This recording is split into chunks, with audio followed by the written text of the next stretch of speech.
Merrick and MizUnderstood.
Sometimes I didn't know if she was breathing until I learned the morticians, but just before she'd almost hit the casket, it got a little more vicious.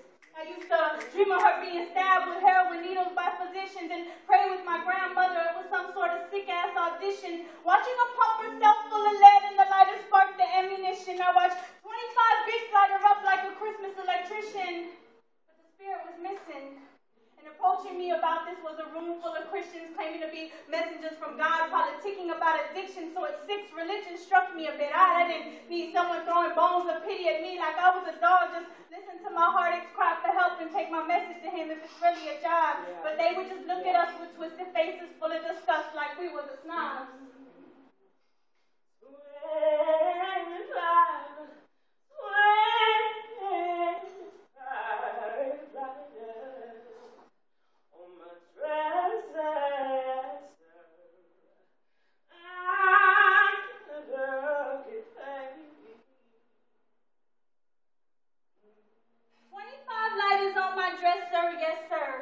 She had to get paid.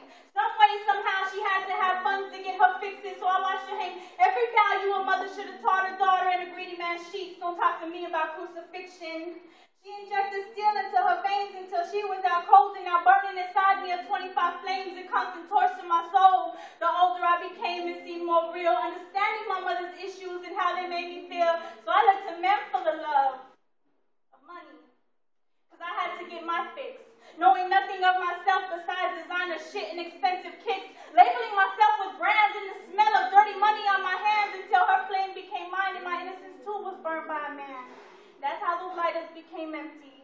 By the age of 20, I was knocking on temptation's entry, and my mother's demons are now tempting my generation's cocaines and ecstasies came by plenty, and all my friends thought drugs, guns, and colors were trendy. But now here's a lost girl on her knees crying at her life disassembling, who couldn't find a reason to live or see past it ending, spending her heart on hating her mind for pretending that those lighters were never there, and swearing to never forget a mother who left her morally impaired by the 25 lighters on my dresser, yes sir.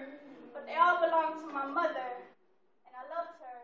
And he treats her rougher than all the others. See, she's 9 months pregnant, and that's my only brother. I watched her hide and scream under the covers, and I wonder if she knows we both suffer. Smothered in her addiction and covered up in her past, we're the continuous memories of a heroin addict's rough draft. Ooh.